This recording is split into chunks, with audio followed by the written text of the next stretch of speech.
Hello, my name is Rainbow, and this is Gender and Sexuality 101. When a baby is born, the first question that people ask is it a boy or a girl? Except this baby cannot talk just yet, and therefore they can't tell us what their gender is. The thing is, gender is not a binary. Doctors can assign a child male or female based on their body parts, and you can put this baby in a pink frock or a blue shirt, but at the end of the day, the gender assigned at birth may not be the one that this baby grows up to identify with. So, what is gender then, and how does it relate to sexuality? Usually, when children are born, a doctor would look at the sexual organ that they have to assign them male or female. Sometimes, though, a child is born with genitals that don't fit into what we think of as male or female. These children are intersex, and it's not just genitals that decide whether someone is intersex. Sometimes children are born with different chromosomes or have different hormonal balances. But because we are so rigid as a society about the gender binary, many times doctors and parents decide to operate on babies to make them conform to either male or female gender. However, this is absolutely wrong. Such a surgery is unnecessary, and parents and doctors should wait for the child to grow up and decide what they want to do with their bodies. This is just like surgically attaching a hammer to a child's hand in the hopes that they will grow up to become Thor. Anyway, so children can be assigned male or female when they are born, and while many people grow up to identify with the gender that they were assigned at birth, many others do not. For instance, my friends Cookie and Donut were both assigned female at birth. But while Cookie grew up to identify as a woman, Donut grew up to identify as a man.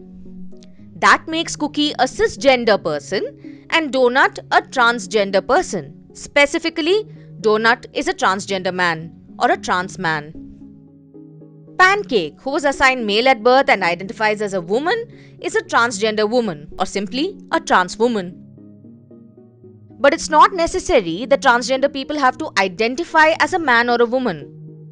My friend Pastry here was assigned male at birth but doesn't identify as either a man or a woman. They are non-binary. People can also be genderqueer, gender fluid, or agender. Now, gender is not the same thing as sexuality. Sexuality basically means who you are attracted to, whether physically or emotionally.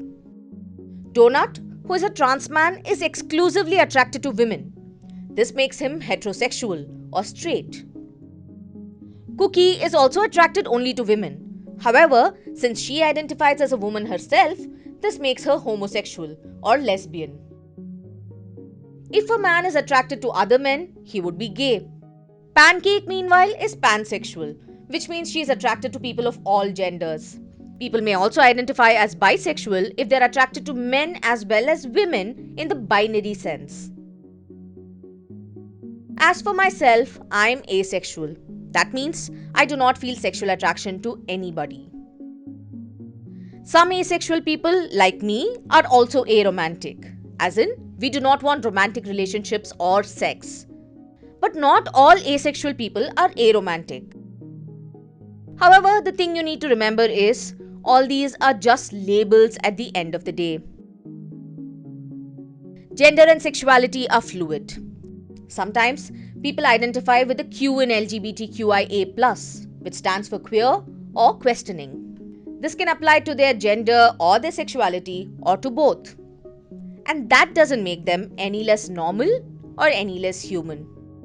All of us have to remember that only an individual can decide their gender and sexuality for themselves.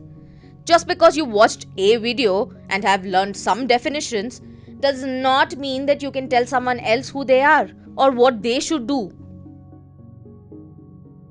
My 101 is done, but now it's up to you to learn more and treat all people with respect. And always remember that if you have a doubt about what to call someone or what pronouns to use for them, just ask them and do not assume.